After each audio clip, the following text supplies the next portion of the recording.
السلام علیکم۔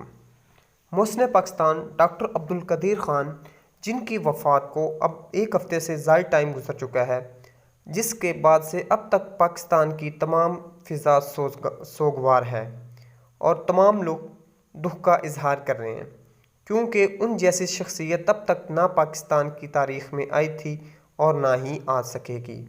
ان کی وجہ سے جو خلا پیدا ہوا ہے وہ کبھی مکمل نہیں ہو سکتا۔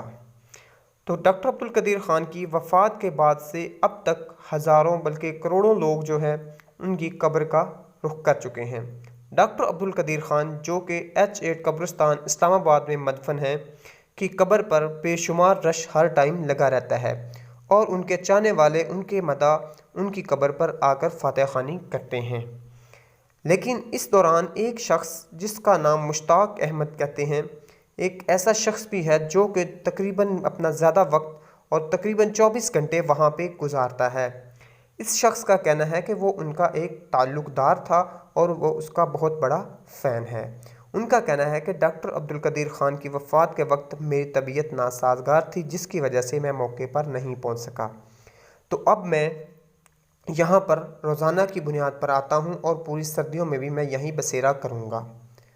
یاد رہے کہ ڈاکٹر عبدالقدیر خان کی قبر پر ایک گھنٹے کے دوران تقریباً 50 لوگ آ رہے ہیں، جو کہ اپنے لحاظ سے اپنی عقیدت کا اظہار کرتے ہیں اور فاتح خوانی کر کے ان کی روح کو اصالِ ثواب بخشتے ہیں۔ ڈاکٹر عبدالقدیر خان ایک ایسی شخصیت تھے جنہوں نے پاکستان کو ایٹمی طاقت بنایا۔